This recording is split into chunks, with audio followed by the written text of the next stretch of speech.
Well, welcome everybody to this incredibly exciting occasion.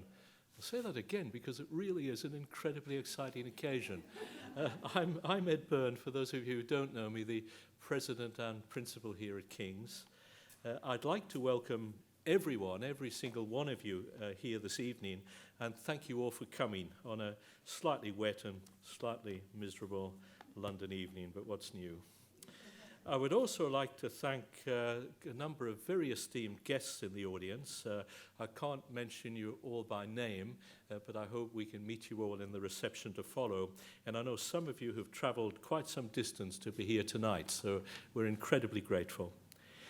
Now, you may well have read or heard in the press over the past few days that King's is today launching the Global Institute for Women's Leadership here at King's. It's an absolute privilege for me to be here tonight and to be part of such an incredibly momentous occasion. Before starting, I'd like to, very briefly acknowledge some of the King's staff who have made this happen in the background. Sarah Rawlings, perhaps a little more than background Sarah, Emma Kinlock, Jem Emilius, Rachel Hesketh, George Merkin, and Louise Goff. And they've worked with Jennifer and Julia Gillard and Julia's team to get us to this position. So I'm sure we're all very grateful to them, and thank you for your incredibly hard work. The Global Institute for Women's Leadership will bring together rigorous research practice, vigorous research, practice, and advocacy to better understand the causes of women's underrepresentation in leadership positions, and equally importantly, what can be done to address this inequality. So it's a great honour and pleasure to welcome Julia Gillard, former Prime Minister of Australia, as the inaugural chair of the new institute. Under Julia Gillard's guidance and steer, I am absolutely confident the Global Institute for Women's Leadership will achieve lasting impact with policymakers, organisations and individuals, involving both women and men, for future generations, not only in this country and in Australia, but around the world. It's been an absolute pleasure to be able to work with Julia Gillard on this important initiative and on an issue that has been close to her heart for many years. King's is a diverse and inclusive university, and to be able to launch the Global Institute for Women's Leadership with Julia's involvement demonstrates in another way our absolute ambition at our core to serve society.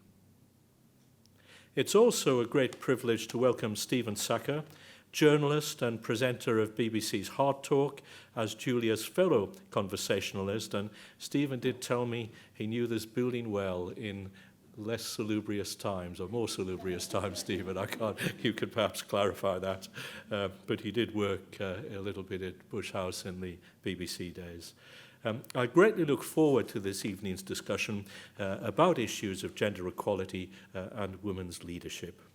So to start the evening, a brief introduction from Professor Jennifer Rubin, former director of the Policy Institute at King's and newly appointed executive chair at the Economic and Social Research Council. Jennifer will talk about the research that has led King's to launch the new institute, and we will then hear Ms. Julia Gillard in conversation with Stephen Sackur, followed by time for questions. So I now hand over to Professor Jennifer Rubin, who will begin the evening's proceedings. Jennifer.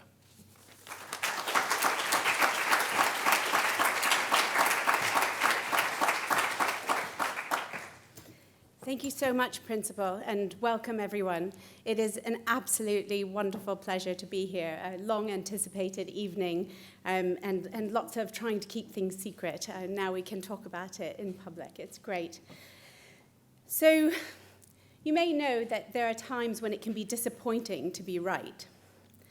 27 years ago, I set out on my doctoral research to explore a question that was live at the time. Following social unrest in the 1960s and into the 70s, a raft of policy changes had come into effect in many countries.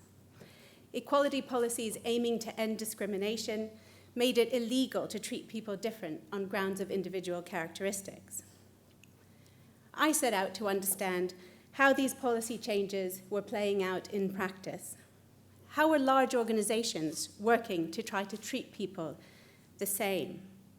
And what effect might these changes have on eventual outcomes, for example, in access to positions of leadership? Oh, I have to stand a little bit closer here, don't I? So I found that over the subsequent decade or more, a whole new industry had emerged that was trying to ensure a more equal approach to recruitment and selection, and that consultants were then paid thousands of pounds a day, which for those of you who don't know, in 1990 was an awful lot of money, or it seemed to me at the time, to train senior managers in this scientific mode of selection that would get rid of bias. I observed the training itself, I observed the selection interviews, I spoke with interviewers and with the candidates who'd been through the process. And at least in the organizations I observed, they were complying with the letter of the law. But actually, in the discussions I was having, it also became eminently clear that complying with the letter of the law and treating everyone exactly the same, in some sense, was not necessarily going to address the underlying culture, beliefs, practices, and wider social issues that were associated with some of the unequal outcomes that were so evident at the time. And that actually much more systemic change was going to be needed for those perceived differently to actually achieve more fair access to leadership positions. So fast forward about 2.5 decades after I began that research, and in 2016, we were absolutely delighted and privileged that Julia Gillard became a visiting professor in the Policy Institute, where I was at the time. She came to spend 2 weeks with us there. And part of the aim of the visit, born of Julia's own experience of leadership, was to actually get to grips with what was the state of knowledge at the time on unconscious bias, with a particular focus on gender and leadership. So we invited in, some of whom are here tonight, a series of behavioral scientists, of social psychologists, of neuroscientists, and more, to have a series of discussions and events to look into this and find out what they thought was going on. It became clear from these discussions that the need to address persistent bias was absolutely still alive. And so we were delighted at the end of that 2-week visit when over, I think it was actually a smoking cocktail, if I'm not mistaken, we discussed the possibility of taking this further. We were really lucky that Julia Gillard had felt that there was something there that not only needed further exploring, but actually that we could help try to address and make a difference moving forward. So we spent the last year or more actually working with Julia and the team on research to help us understand the current state of the problem, what the many excellent scholars working in the field already knew by then, but also where the major gaps were in knowledge and understanding. Of course, some of what we found won't be at all surprising to many of you in any case, but certainly after some of the discussions that have been live in recent months, weeks, and even today.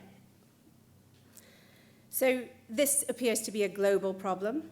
Overall, across the world, women are underrepresented, holding only around 1 in 4 positions of leadership and power. Not only that, but progress seems to be very slow, or I think glacial was Julia's term this morning, talking to John Humphreys, and even moving backwards in some areas.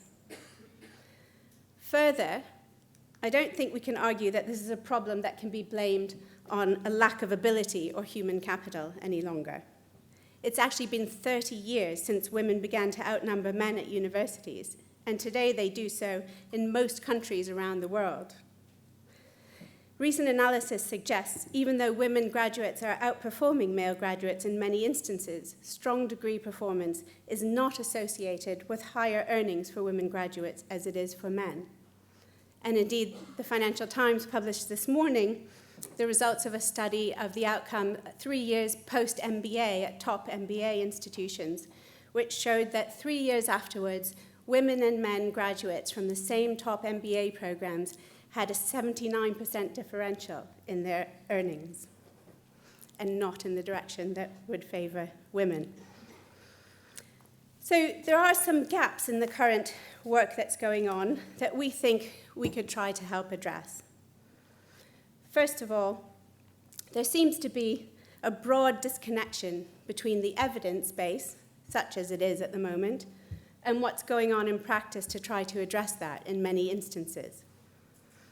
Although nearly all Fortune 500 companies in the US spend significant time and money apparently trying to address the problem, without evidence of what works, where, and for whom to effectively do so, a lot of these billions, literally billions, that are spent may not be well spent and may actually be doing more harm than good. So, for example, many provide unconscious bias training. However, there's good evidence to suggest that this is at best ineffective and at worst can actually activate biases through priming people's stereotypical thinking, through indicating that this is a universal problem and therefore not the person's fault, or for making some wish to rebel against perceived coercion of having to do this training. One large-scale study in the US found that after 5 years, diversity training was associated with no change in the percentage of white women in management positions, and actually a large drop in the numbers of Black and Asian women in management positions. So that's the first thing that we think we could address. Secondly, there's global and sectoral variation and some better outcomes which we think we could learn more from than we are currently. So, as I've said, women are underrepresented across leadership positions globally. There are also significant national variations and sectoral variations, and these don't always follow predictable patterns. So we could learn from that variation. For example, women make up 61% of Rwandan MPs, 78% of Slovenian judges, 69% of senior news professionals in Bulgaria, and around half of all IT professionals in Malaysia. And while there are country-specific differences in context and history and culture that drive some of these differentials, there is more that we could learn from looking at them systematically. And third, a lot of valuable work is actually happening, but sometimes it's happening in very disparate areas, in silos, that we think need to be better connected. Research is fragmented across disciplines, sectors, countries, and there's often a lack of dialogue and understanding between those in the research communities who are finding the evidence and evaluating programs, and those practitioners who are actually trying to do things that will help improve the problem, or those policymakers who could make policies or regulations that would actually support those changes in the long run. So all of this makes it quite difficult to focus resources where they will do the most good. There's no one cause of women's underrepresentation in positions of leadership. Instead, there are wide-ranging barriers that can get in the way for girls and women, from unconscious bias to conscious discrimination, from exclusive networks to sexualization, from self-perceptions to domestic arrangements, language use, and more. And the aim of this new institute is not the ascension of a few women to positions of power to somehow break some mythical glass ceiling, but actually the creation of a world, as Julia so aptly puts it, in which being a woman is no longer a barrier in any field to becoming a leader. And a world in which being a woman is also not a factor in negative perceptions of an individual's leadership. So we would like this institute to undertake work across the sectors and fields, contributing to achieving those ambitions, which will require a highly integrated approach. And an approach that addresses and tries to understand the wide range of interconnected issues, such as those recently raised to very high prominence by Me Too and by the gender pay gap that the Government Equalities Office here has produced data that is highlighted so significantly. We hope that doing so will help make progress towards the systemic and sustainable change as we learn more about the problem, develop interventions that will help address it, and think about the policies and practices which could help sustain those. So with that, I'm absolutely delighted to hand over to Julia Gillard and Stephen Sackur for the main event for tonight. Thank you so much.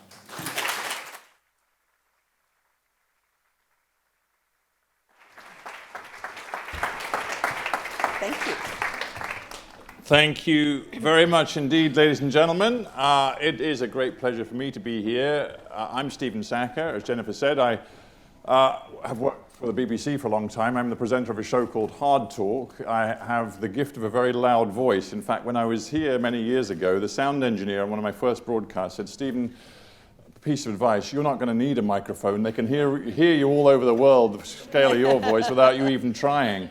So I do have a microphone tonight, but the main event for me, of course, is just to ask some questions of our wonderful guest, Julia Gillard. I first met Julia at an education forum in the Middle East after she'd finished being Australia's PM.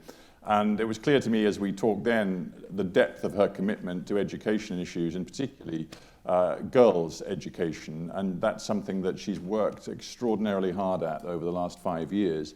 And courtesy of a few smoking cocktails, here she is now, so thrilled, I know, to be here at the Global Institute for Women's Leadership. So before we get into the conversation, just please give Julia Gillard a very warm welcome.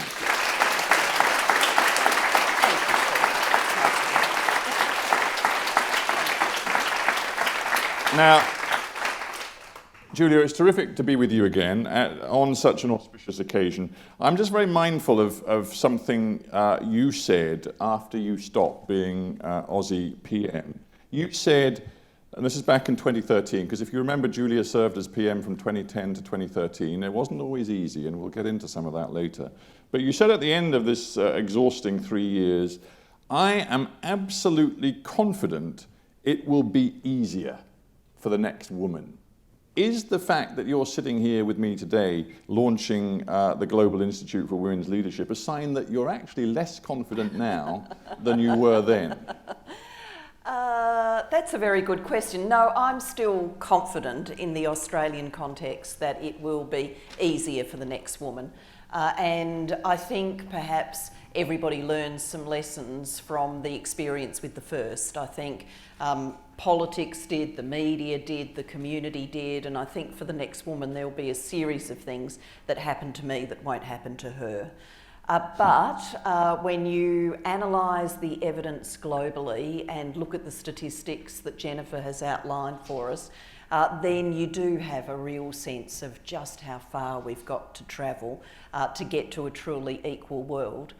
One of the statistics that Jennifer didn't use, but that just truly shocks me, is that it will take more than 200 years for women and men to have the same economic opportunities, employment and pay opportunities. Well, I'm intending to live to a ripe old age, but I don't reckon I'm going to make 200 more years. And before I'm done, I'd like to see a world in which we can say that there is gender equality. So that's why the Institute is so vital, to accelerate and make as effective as possible the efforts for change. So if your focus is on speeding things up, I'm tempted to ask, why devote yourself to an academic institution rather than your natural habitat, which is that of advocacy, of campaigning, of pulling political levers? You know, what gives you faith that an academic institution can be a key driver?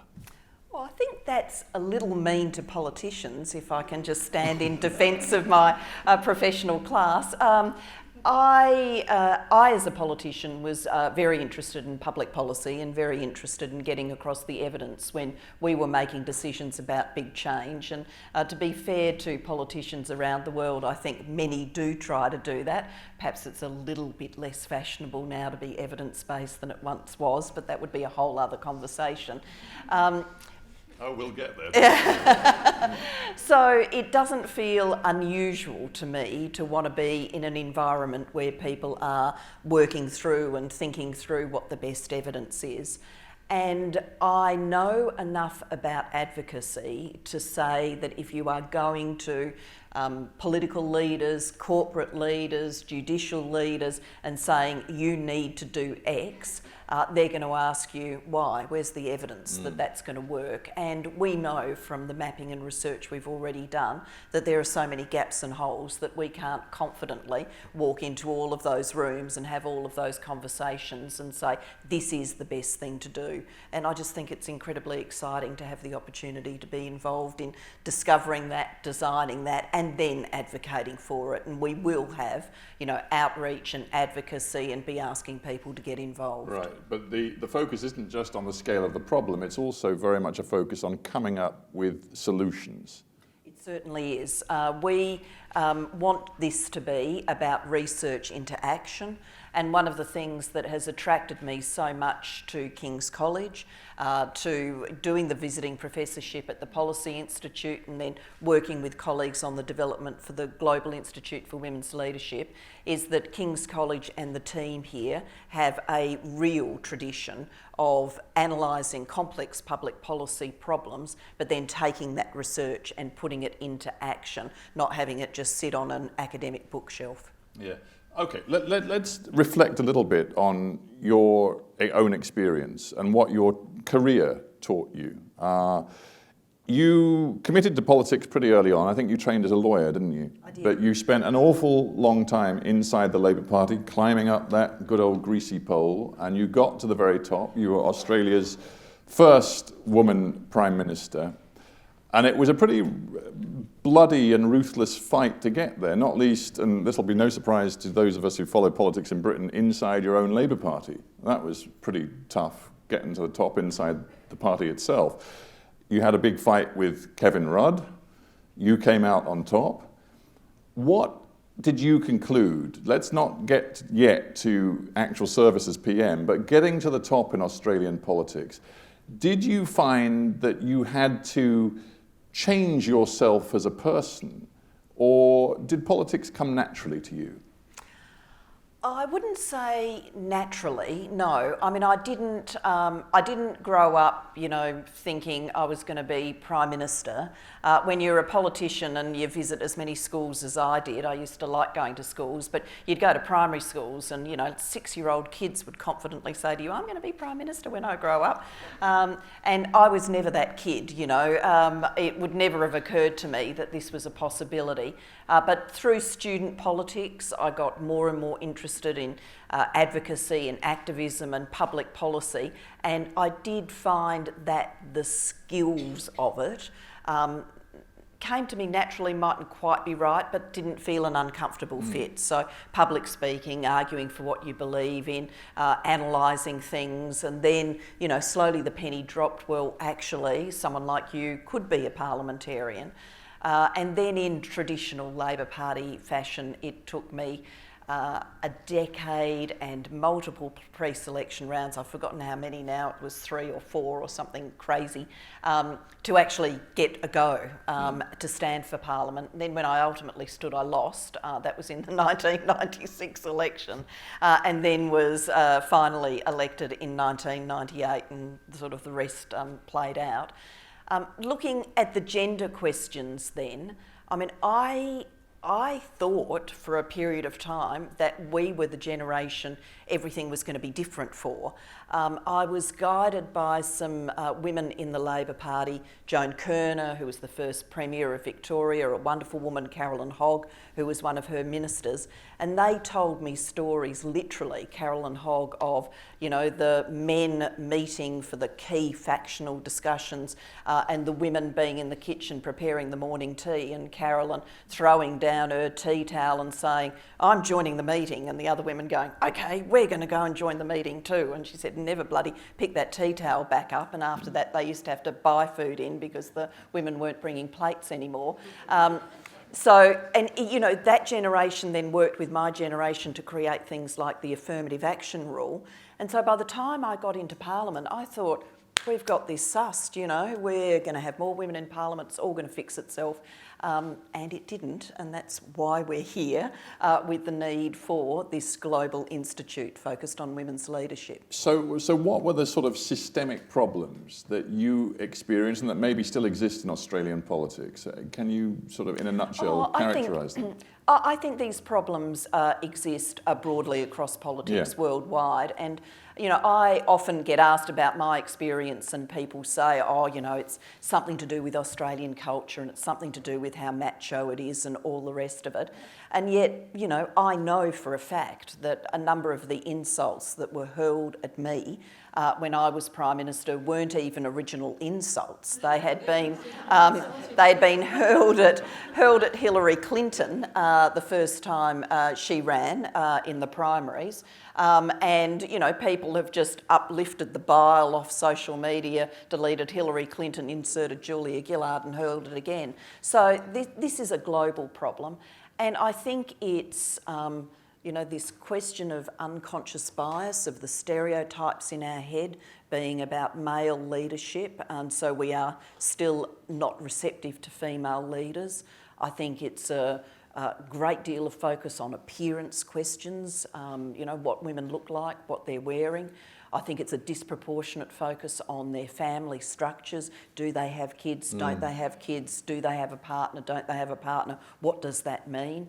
I think it's you know, a set of tests around credibility that men don't go through because they're just assumed to bring authority into the role.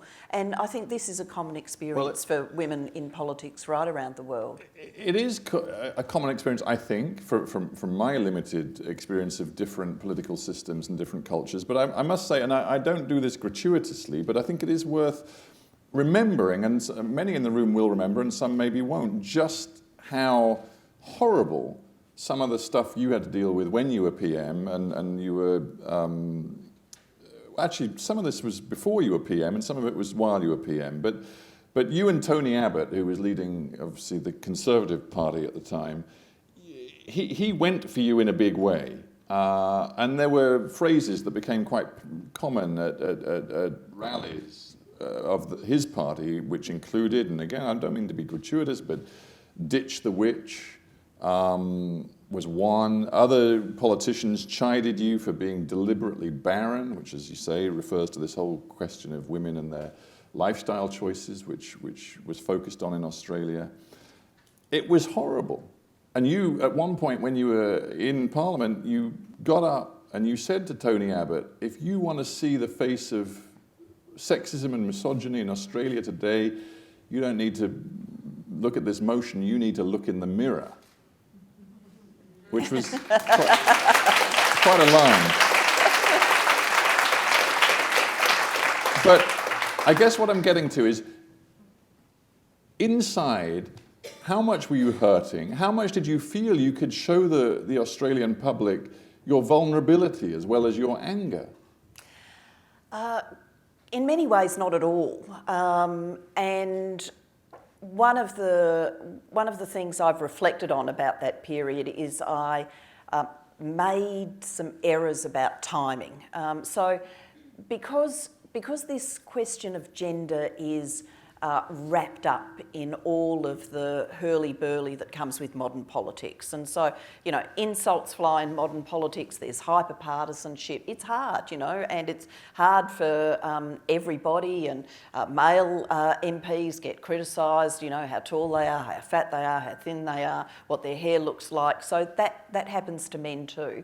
And yet when it comes with this gender bit as well, it's really hard to kind of pull it apart and say which bit's the gender bit. And what I made a mistake about, I thought that the kind of maximum interest in the gender bit would be in the early days that I was Prime Minister. And then it would sort of, you know, flatten out to a normal political cycle, which would not be without abuse because we play our politics pretty hard in Australia, but it would be the normal amplitudes of kind of what passes for discourse in Australian politics. What I actually found was, you know, yes, there was a reaction when I was first Prime Minister, But then as the government continued to govern and things got tougher, actually it got more gendered. You know, the gendered insult became the go-to weapon. And because you hadn't said anything about it for all this time, to then suddenly say, oh, this is the gendered bit, people would say, well, you're only saying that because the government's in trouble. And so it got harder to kind of pull it out. And I think what you saw in that speech, which did come from a kind of place of cool anger, was me showing for the first time the frustration that came with that.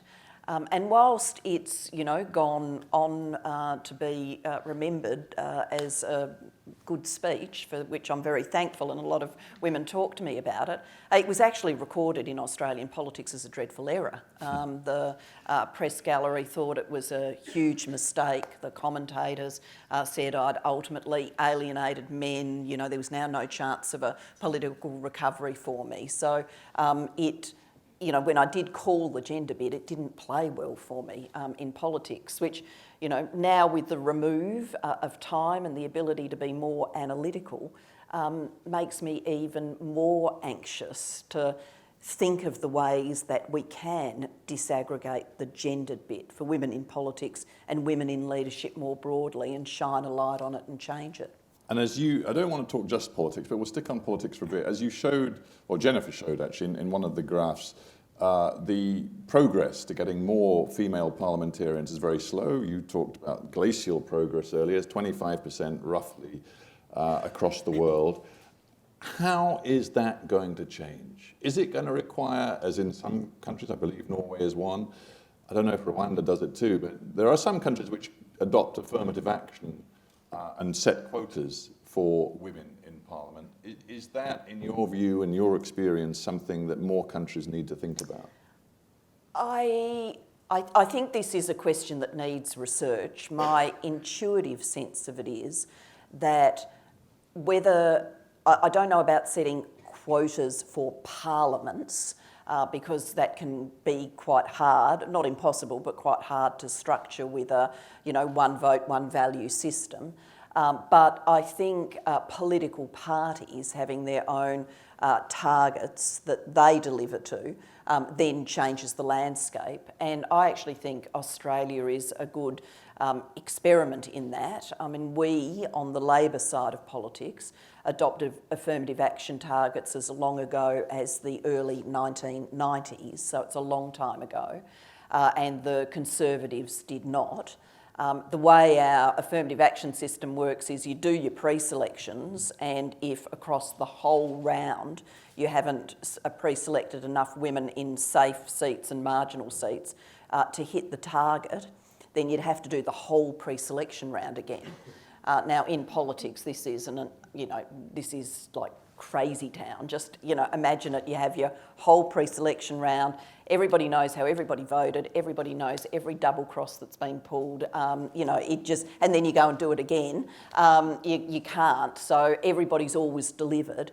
And the result is that in Australian Parliament, state and federal, the number of women sitting for Labor far outshines the number of women sitting for the Conservatives. So I think it works, you know, having that kind of pressure on political parties to deliver. Do you think politics would be fundamentally different if there was equality in gender at the top of politics?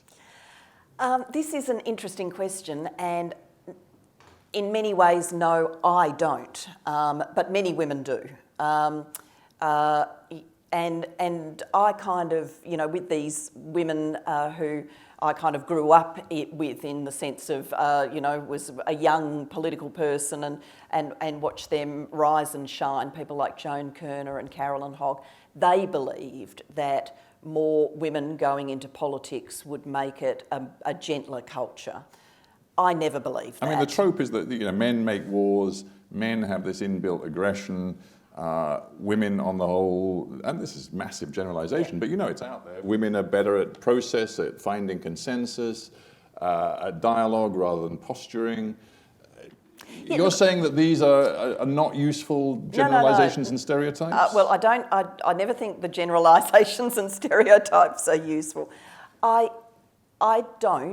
personally don't think that when we've got half-half in the Australian Parliament, to take an example, that it will be a gentler culture than it is today. I think we play our politics hard, we'll still play our politics hard, and it will be part of, standing out in that system that you can dominate that rowdy experience which is question time. And one of the things I wanted to prove as a political leader is that a woman could dominate that space.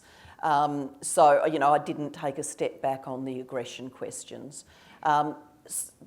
But behind that, there's a lot of politics that is played out in quiet rooms where people meet and try and work their way through to solutions, and the skills of collaboration and listening and engagement are very important there.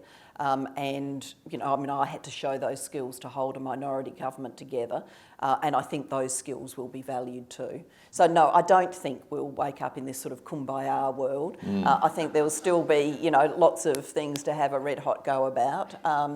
But we'll, have different personalities there, and we'll have people of great merit there, because, if you accept, as I do, merit's equally distributed between the sexes, and yet we're only seeing a quarter of politicians being women, it's got to stand to reason there are women of merit who aren't getting there today, who should be there. Just on the subject of the having the red hot go, I am reminded that you did call Tony Abbott gutless, and Mr. Abbott and sources close to him said you would never have described a woman as in terms of her tummy. But anyway, that's by the by. It gets worse than that. On the last night of the night before the media blackout, we have a 2-day media blackout before voting day in Australia. On the last night of the media blackout, we both went to pubs, separate pubs. Tony Abbott and I downed a beer and he drank a shandy, and I certainly made a very big point of that in Australian politics. You nailed that one. Now, look, as serendipity came my way today, and I actually interviewed a fascinating woman.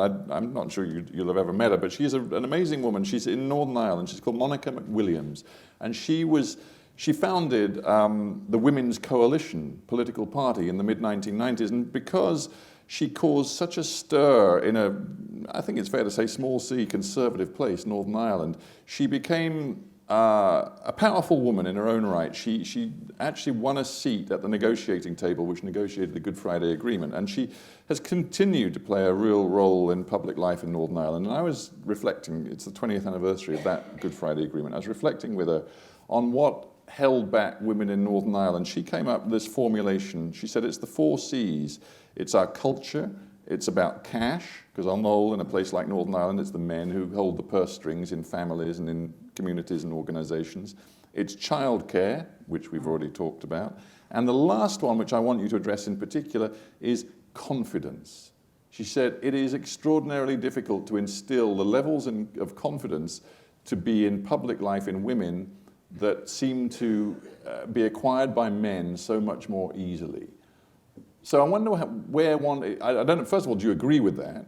And second of all, if it's true, how far downstream do you go in trying to tell women, but let's face it, girls, going back to the beginnings of education, to expect or to desire, be ambitious for leadership roles?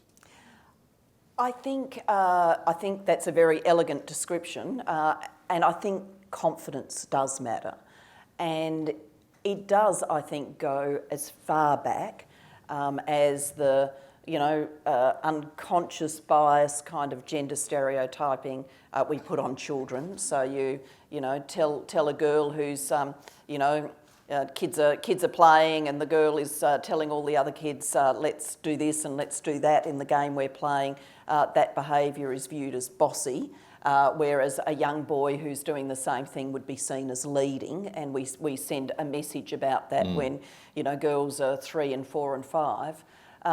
And I think it gets compounded by girls not being able to look upwards and outwards and see women's faces. And, you know, one of the things that really came home to me, you know, you sort of knew you were the first female Prime Minister. I mean, obviously you knew that, but the thing that really makes it feel real to you is when people tell you stories about the reactions of kids. You know, a friend of mine told me a story. She's got, at the time, had a young son, about 6 years old. They hear something on the radio, they have a conversation, a kind of little baby conversation about politics, and she ends up saying to her young son, you know, when you grow up, if you want to, you can become Prime Minister, to which he knowledgeably replies, no, Mummy, you've got to be a girl to do that. So she did explain to him that it was still possible for him to be Prime Minister. But you just think how many girls have maybe not said it, but just thought it, you know, just out of the ether, this thought comes into their head that because they only ever see a male face doing it, that's something men do and you don't do, and so you don't think you can do, so you don't aspire for, so you don't put yourself in circumstances where you're going to develop the skills that will enable you to do it. So I think all of these things come together to mean that we don't, you know, instill often the same belief in girls that they can do it. So one of the things that we do need to look at in the context of the Global Institute for Women's Leadership is what does enable people to come through as leaders. What are the factors that give them a journey that not only clears unfair hurdles out of their way, but gives them a sort of sense that there is this end point and destination that can equally be for them. Do you think child rearing is a huge factor in all of this? Because, I mean, the data that has come out today on gender pay sort of feeds into the notion that we know that in terms of graduates, women are outscoring men, and we know that now from the data in the early years of employment, it seems there's a fair amount of equality, but the inequality rises when women and men get into their 30s and 40s, and I guess one has to assume that some of that, at least, must be to do with the fact that, on the whole, women not only, you know, have the physical commitment to giving birth, but then, on the whole, take much more time out to child rear and to be, you know, prime carer. Now, I'm just wondering, as you've pondered these issues about leadership, and it's not just about politics, it could be business, the media, whatever. To what extent do you see those years and the issues around child rearing as absolutely front and centre of this whole debate? Oh, look, I think it's a big part of the debate, but I would say I think the evidence is a little bit worse than you put it, and Jennifer, in using the material from the Financial Times today, has put a spotlight on that. That we can have young people who are only sort of, you know, 3 years past their, you know, occupational qualification, in this case an MBA, and there's already like a huge skew. One of the big banks in Australia did some research a few years back about graduate starting salaries. So, you know, young men and women come out of university, same piece of paper in their hand, go and work for the bank. And there was a 4% difference. For the same precise position? Well, as a yeah, graduate trainee? Yeah, starting salaries. Right. So, you know, it's even before you get to the many complexities of trying to balance work and family life, the playing field is starting to tilt. And then those many complexities are, as you outline them, you know, how do we enable flexible working structures? How do we have a world in which it is as common for men to take some time off to engage in caring responsibilities as it is for women? Now, really, in the age in which we live, we should have more and more and more options for this, because the technology enables you to work in so many more places effectively. And yet, whilst so many of our big consultancy companies and banks and others have embraced remote working, you know, it's fine, you come into the office, you take your laptop, you don't have a designated desk, you go and sit somewhere and work, you know, all of this is possible, yet it hasn't been mobilised as effectively as it could be to help overcome some of these barriers. So, yes, I agree with you, that's a big part of it. And we're sort of thinking about that, using this terminology that has emerged from the academic literature of a glass labyrinth rather than a glass ceiling. It's not that men and women are on the same leadership journey and then somehow the woman smashes her head on the glass ceiling. It's actually that at many parts of this journey there are hurdles, and women can see that others are being treated differently than they're being treated.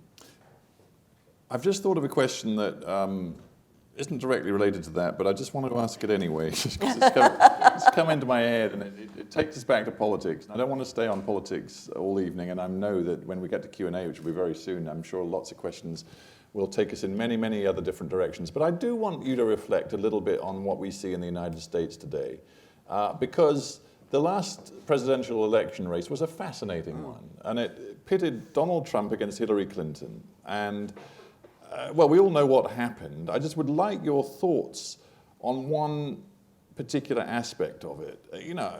Obviously we knew what kind of guy Donald Trump was long before election day for all sorts of different reasons.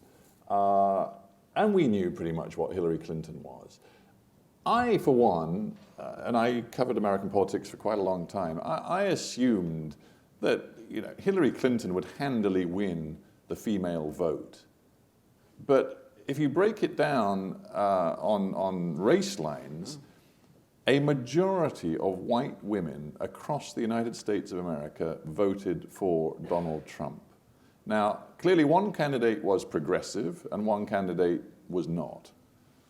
But white women chose to vote for the man, for the person, he happened to be a man, who was not the progressive. Why, do you think? You're a politician, and what does that tell us about the complexities, again, of this issue of getting more women into positions of leadership? I think it does tell us that voters make choices, including women, based on far more things than gender. And so I think it was always a simplistic analysis to say women will disproportionately vote for Hillary Clinton because they'll want to see a woman in the White House. There were always going to be other factors at play. And to the extent that, putting a woman in the White House might have been a motivating factor, I think the whole experience of the campaign invited people to put Hillary in this special category of women. The Republican pitch was effectively, she's not a woman like you. And they used what in other circumstances would have been viewed as her professional expertise for the job to credential this proposition that she's not a woman like you.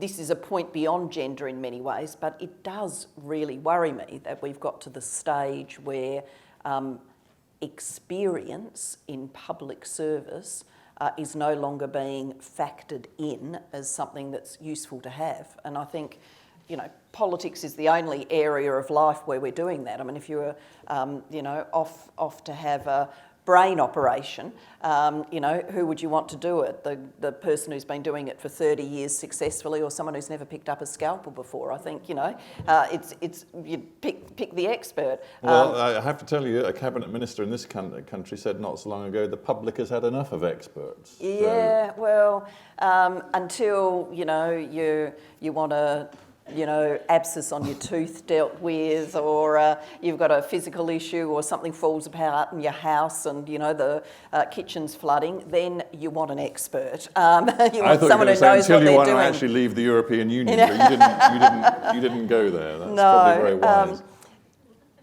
So I do think there's this, as part of the kind of partisanship, fragmentation, protest culture, the changing nature of the media cycle, social media and the like, we are decrying the value of experience in politics. And I think Hillary, it was one of the factors in her campaign, and gender was also another factor in her campaign, and the combination was to try and put her as, you know, nothing like the ordinary voting person and someone who couldn't even understand them. All right. I do want to open it up now, Julia, to comments and questions from our audience, because I can see there are some already. And so let's make it as interactive as we can. So we've got roving microphones, and we'll bring them to where you are. Just raise your hand as confident and high as you can. So we'll start with you, ma'am. Hello. Yeah, give us your name and your question. I'm Nicola Slawson from The Guardian. How will the Institute be exploring issues to do with intersectionality, that not just women of colour, but also class and other issues? Thank you. That's a great question, and thank you for it. We're very conscious that of all of the issues we've talked about tonight in this conversation and that Jennifer raised in her presentation, that they are magnified for many women who come from marginalised communities and have other factors that people are looking at, so questions of race, for example. And so we do want to explore that intersectionality as we go about all of our work. Sitting here right now, I can't tell you exactly how that's going to play out as we research things like the effectiveness of current corporate approaches on women's leadership and unconscious bias training, how it will affect research into looking at the role that men can play in the change agenda. But it seems to me, you know, inevitable that it is going to be a major component of what we do as we unpack those very complex questions. Okay, great. We've got lots of hands and we've got microphones both sides, so let's go over here to you, ma'am. Thank you. Claudia Molido from Ipsos Mori. Thank you and congratulations. This is really fantastic. I'm wondering, when do you think this institute will be redundant? You said 200 years is very long and you don't want to see it. Obviously, you want to see something before the end of your lifetime, and we'd all like to see that. What do you think is realistic? We were joking a little bit earlier that if all of the gender equality issues were resolved right now in this moment, we'd just skip the presentation and go straight to drinks. So smoking cocktails. Smoking cocktails potentially. So I'm quite looking forward to that round of drinks. That's not the round we're having tonight. I think we'll know that we're getting there, or we've got there, when we see a shift in the numbers of women who are leaders in various walks of life in our societies, that we have seen a shift in the rate of change. You know, I would be less concerned about numbers like a quarter if the next slide that Jennifer showed you had rates of change that, you know, the line looked like that or like that. You'd go, well, we might be at a quarter now, but then we're going to quite quickly be at half, so, you know, it's fine.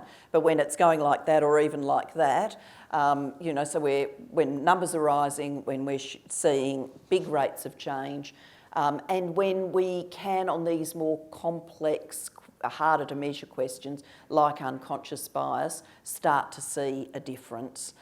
And I have joked, you know, one of the things that happens in Australia, I'm sure it happens here too, is that 24-hour-a-day TV, journalists actually spend a lot of time interviewing journalists about what's happening that day. They've sort of dispensed with the need of interviewing politicians. Now they interview each other. It's quite a clever way of maximising. I don't do that. Others assuredly do.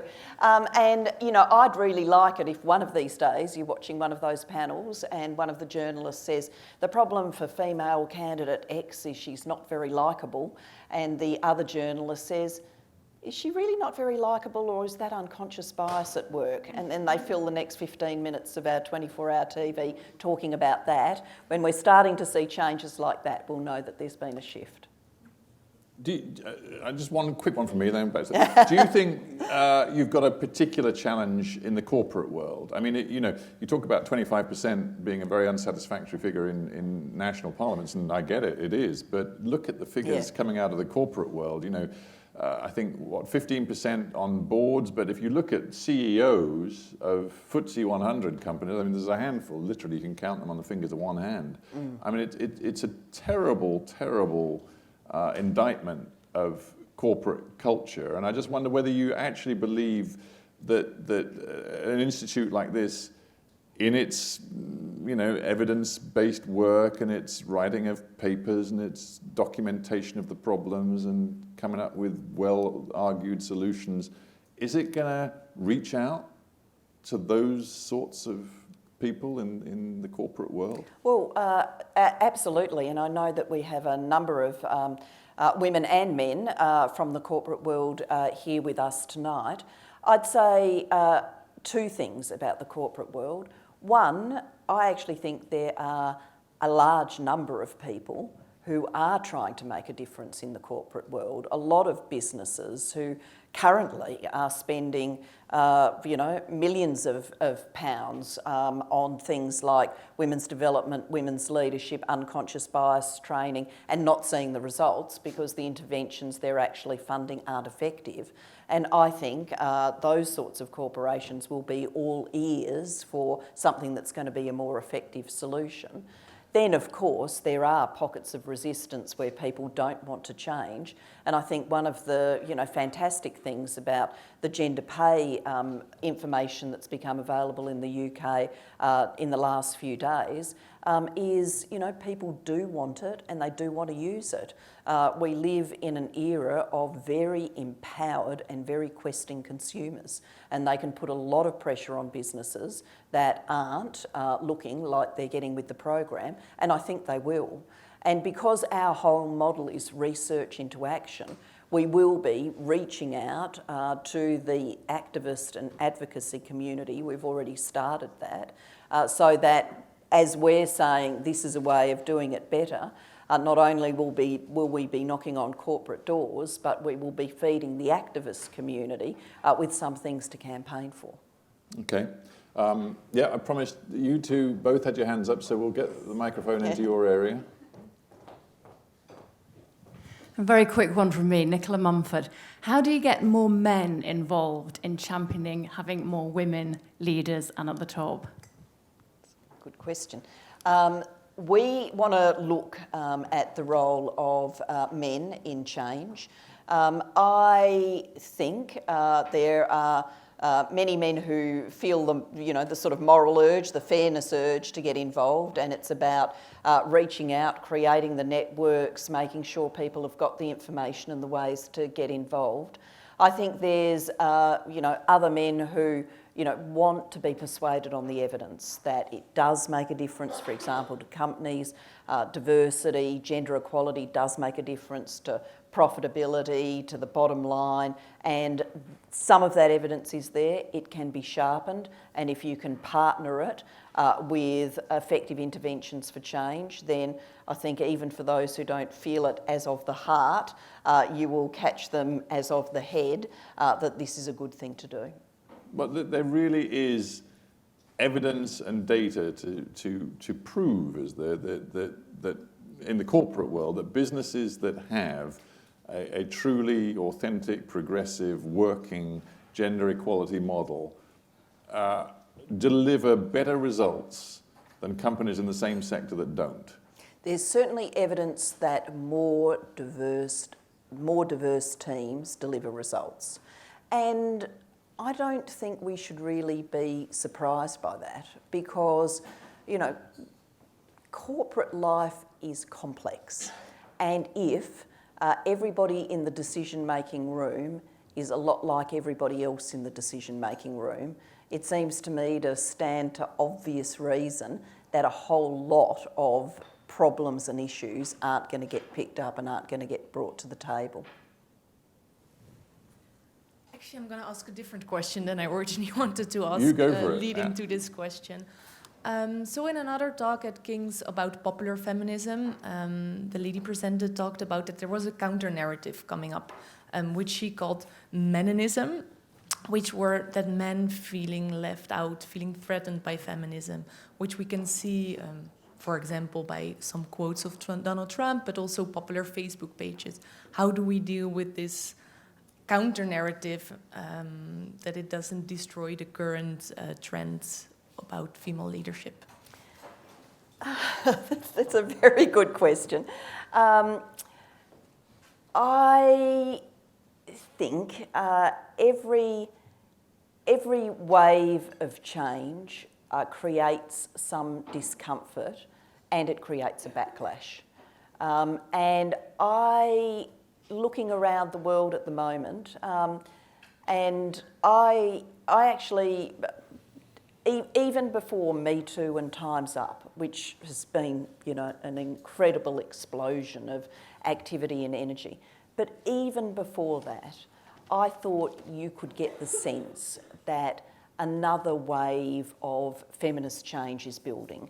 And if you look back on your history, feminism has come in waves, and the wave takes some time to build. Maybe it's incoherent at the start, but as it builds, it gets more coherence, people's policy demands get clearer, and then, you bust through and society is different. I feel another wave of feminist change is gathering. And, I think the launch of this institute is at exactly the right time to feed in as the wave gathers. And as the wave gathers, there will be, men of goodwill and good heart who are perhaps a bit discomforted about what this means for them. And, actually I think the promise of feminism is a better life for everyone. If you live in a fairer society or a more inclusive society, it's a society where people can shed gender stereotyping burdens of all kinds, including men who want to shed some of those burdens, shedding them. So I think we can outreach and explain that. But I think it would be naive to not also recognise you just get straight up backlash too. You get people who don't want to change. You get people who parody change. And in this social media age, in the old days, someone used to have to walk up and say that face to face to you, that backlash stuff. Actually, most human beings don't have that in them to walk up toe to toe with someone and say something incredibly rude. Now, on the keyboard, filth, bile, and it's there. And this gathering momentum of feminist change is going to see some of that backlash. And really, we've just got to have the fortitude to call that what it is and to push it back. And, for anybody who's saying it's gone too far already, when the statistics are, as Jennifer's presented them. But they are. I don't know if you read it, but Niall Ferguson, a highly sort of renowned historian, had a piece in the Sunday papers this last week talking about how the real sort of discriminated against sector of society was, white middle-aged men. Tough time. I mean, you're going to need, as you say, in an era of backlash, it's going to be a polarised debate, and it's going to be tough. These big changes are always tough, and people who have vested interests in the status quo, is it surprising that they fight for the status quo? No, it's not. But we've got to be a bit thoughtful about people's role in the world and their perceptions of their role in the world. I mean, I get it that if I was a white working class male voter in the US in a town that used to be a manufacturing town and the manufacturing plant was gone, and I'd stepped into adulthood thinking to myself, I know what my life is going to be about. I'm going to work at the factory. That's going to be a good job. That's going to have healthcare benefits. I'm going to be able to form a family. I'll get married. I'll have some kids. It's going to be a good life. And everything that made that conception of what my life was going to be fell away from me, I'd be angry. And you see that anger in US politics, and I'm full of empathy about that anger and how hard it is to lose jobs and lose your sense of your place in the world. But we can't pick that up and then say, that means feminism's gone too far. You know, we've got to actually disaggregate cause and effect, and stopping Hillary Clinton being president didn't bring the manufacturing plant back. Right, lots more hands up. Just advice, I know I blather on a lot, but let's try and keep questions short and concise, then we'll squeeze as many in before we close as possible. I did promise with my eyes, you ma'am, the next one, and then we'll come, no, not you yet, but can we go to the lady at the back, because she's been gesticulating wildly at me, and I did promise her with my eyes a microphone. And then we'll come down here. That was my best gesticulation, I'll have you know. Julia, that was absolutely fantastic. Anne-Marie Rafferty from King's. I just following on from the last question, it was reminding me of the ANC when it was developing its momentum and its political strategizing and tactics, and it built resilience to resist, if you like, some of the consequences of backlash and dealing with all of the negatives, I mean, including massive, attacks, physical attacks, as well as verbal abuse. And I just wondered whether there was a thought about building resilience against the backlash that might come, that this, from the activist, the action part of this Leadership Institute, might actually try to look at how you could reflexively loop that into the leadership agenda? I think there are things we can do to help people think through, particularly women, how in this contested and fractious age you keep a sense of self that isn't hostage, doesn't end up being hostage to particularly the bile that gets spoken on social media. And, it does worry me that, I'm pretty toughened up from the life I've lived. And even I'll sometimes look down at the Twitter feed and think, heavens. But there are other words that came to my mind then, but we'll go with heavens. But I'm very focused, and I was very focused when I was in politics about what's really me and what's this stuff that's out there. And that doesn't mean that I'm immune to criticism. If people I respect say something to me that's constructive criticism, I'll want to respond to it. But, this bile that comes in on social media about, what you look like and how fat or thin you are, or, all the rest of it, you just can't let it get in your head. And I do think that we can teach some skills about that and help. And it's not just for women, but I think given the nature of the material that comes in, it's predominantly for women. That's something that in this age we do really have to be thoughtful about, and particularly thoughtful for, our daughters and the youngest ones who, are growing up exposed to all of this. I mean, I can't imagine what it would be like to be a teenage girl with all of the anxieties that come with being a teenage girl about, changing body shape and, am I pretty enough? Am I witty enough? Am, going to have a boyfriend? Am I going to have a partner? Am I going to be in the in group? Am I going to be with the cool kids? All of the things that teenagers obsess about, that to do that in this social media age, I mean, it just boggles my mind what people must go through. So I think there are some things that we've got to focus on. Right. Let's squeeze some more questions in. Yeah. On? Yep. I probably don't need a mic either, but interestingly, I brought my daughters with me tonight, and I think that in the first instance, women can help each other on that one. I think we're not very kind to each other and very judgmental, so that would help. So my name's Jenny Knott, and I was the first female CEO of a bank here in the UK. So I've spent 30 years in the boardroom and corporate life.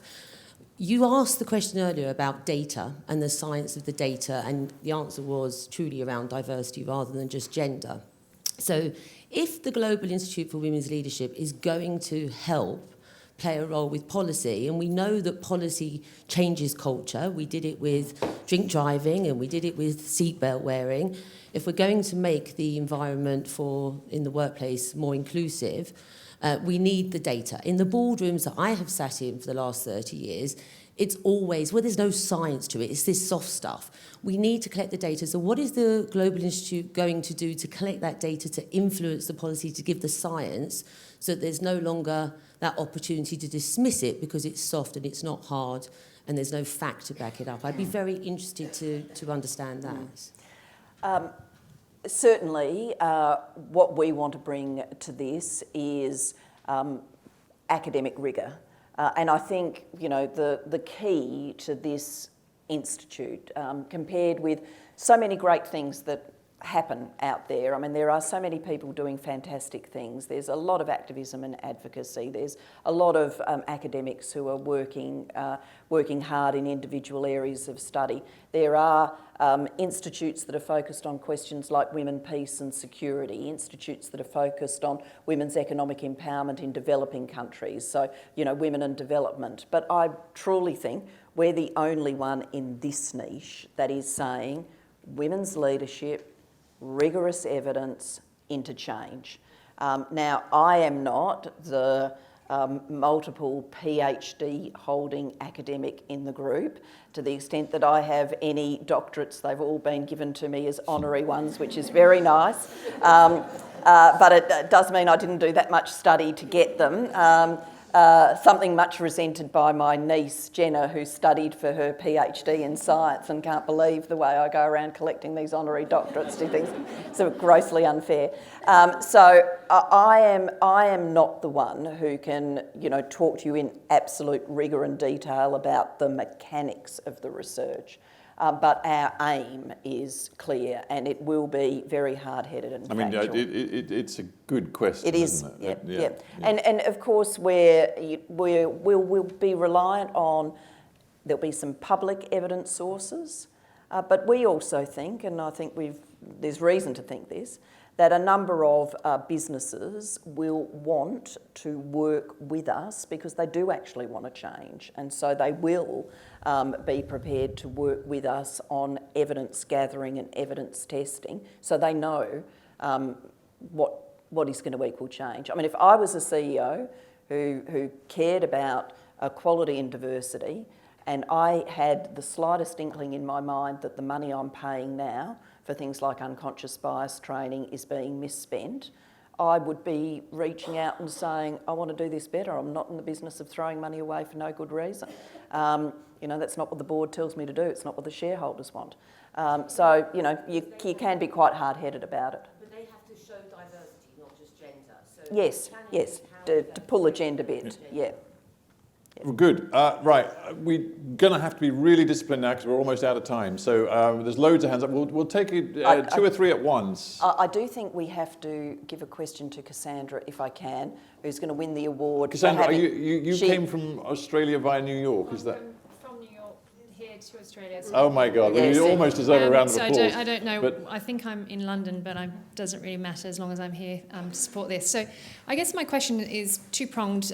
Speaking with people around the world on this issue, there are women who've been, and men, who are exhausted. And it's like they've got some fatigue, they can't do it anymore. Do you have advice for them? Do they hand over the baton? Do they go and take some respite before getting back up and keeping ongoing on the issue? And given that your daughters are here, one of the other things I'm thinking about is when I speak with women, particularly in their early 20s, they've come out of school, they're maybe in tertiary, and they'll say, well, it's fine, I don't get discriminated against, never seen the issue in my life, don't know what you're talking about. And I'm saying to them, no, I really need you not to hold that position. I need you to look at the evidence of what's in front of you and to understand that this is very likely to become a problem for you. It's wonderful that you've never noticed it. There's a few issues I have with that. But do you have advice that you would give young women who say, it's not an issue for me? So you people go and sort it out because obviously you feel aggrieved, but I don't. In quick answer, people... sometimes need to cycle in and out of activity. I mean, I needed a bit of time to breathe and, do some things that I needed to do after coming out of active politics. Mostly I channeled that into writing a book, so maybe it wasn't a glass of red wine and a lie down. But, people are at different phases, and I respect that, but we will be looking for people to support in a whole series of ways, many of which won't take too much of people's time, so there'll be various levels of activity. For young women who say, I haven't noticed it yet, I'd say to them, and that was me. I would have said, across a lot of my political life, my life in the law before that I hadn't experienced any barriers because of gender. We'd successfully fought for the affirmative action rule. We were on the up and up. It was all going to fix itself. And, look what I learned along the way. So in those circumstances, have a think about whether you're not feeling the pressure at this moment because you're not really questing at the levels where, the opportunities thin down, the contest for the opportunities is stronger and gender becomes more of an issue, or not at that stage in your life where you want to have a family and you haven't had to think that through. Just try and throw it forward and war game where you're going to be. Right. We've got hands on this side, so let's get a microphone to this. Oh, you've got one, ma'am. I'm so sorry. Well, all right, then you control the situation because you've got the microphone. But let's take a few at once. So as soon as this lady's finished, we'll get a few more in. Well, thank you ever so much for this fantastic discussion. I'm Shireen Hussain from the Policy Institute. I just want to go back to the childbearing and motherhood. And although that I do believe it's not the only thing, it's one of the things, but it's quite an important thing. And just I want to link it to when we talked about flexible working. And from my own experience and from other people's experience, flexible working for mother means that they will do everything. They will do the childcaring, they do the cooking, they do the school runs, and they do the work. And what can the Policy Institute do in terms of informing policy and knowledge and public knowledge of what are the rules, what do we need other men to do, what do we need the partners to do, and not like, okay, we're giving women flexible working, what do they want more? Now we expect them to do everything, and women do everything. Thank you. Julie, do you want to take that one, or do you want to hold several thoughts at one? Have several people ask questions, and then maybe I might answer that one, and then we'll get the last few. Yeah. The unequal distribution of domestic labour is, the companion piece to the workplace flexibility piece, no doubt about that. And a very good friend of mine, a woman called Geeta Gupta, did research years and years ago in an Indian town where, men used to work and women stayed at home, and then one of those big call centres came. So the women got jobs in the call centre too. Good way to earn money, the men and women both going to work. But the domestic burdens didn't change at all, so she still did everything in the household. And what it meant was, the one thing that she used to do for herself, perhaps she might like to go to the temple, or she played the sitar, or whatever, that was the thing that she no longer, that's what gave way, the one thing that she used to do for herself. So there's plenty of evidence, that unequal domestic labour is another component here, and yes, that does mean that it has to be on the research agenda. Right.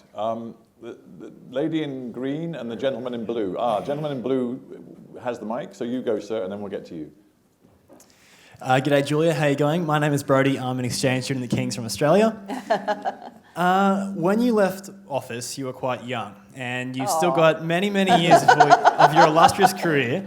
And since you've left, you've gone on to many different things. You're the chair of Beyond Blue, one of Australia's major mental health organisations. There's the Education Forum in the Middle East. There's this Policy Institute, and now this as well. I'd be curious to know why you chose the causes that you did, and why do you think they're the most pressing in the world? Well, this has been my favourite question of the night, or at least the favourite intro of the night, so thank you for that. I'm turning 57 in September, so I'm getting to the stage where, friends and I are starting to war game where we'd like to have our 60th. So, I'm not sure that's meeting the definition of young, but thank you for saying it.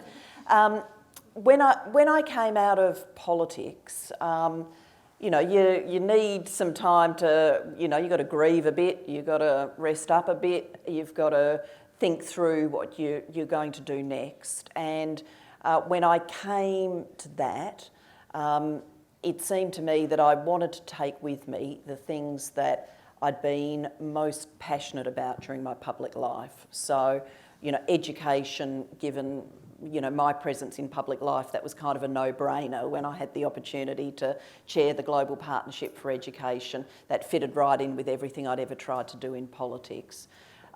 When the opportunity came up to join Beyond Blue, I'd always been interested in mental health policy. We'd done a lot in mental health policy. I grew up the daughter of a psychiatric nurse, so that seemed to me to be something that was obvious and for me too. This really grew out of the experience of sitting down to write my book, where I knew women were saying, I saw what happened to Julia Gillard, I don't want to go into politics. And I wanted my book to be the case in reply. I wanted it to say, yes, you should. And so I looked at the evidence and I looked at the research and I tried to think about this chapter I wrote, The Curious Question of Gender. And it got me more and more intrigued as I did it about what's out there evidence-wise, what can we change, what's the best mechanisms for change. And that's what's led me here. So it's a lived experience and then an intellectual curiosity built on the lived experience, and then a passion for equality that has driven me across my life. So the things that most matter.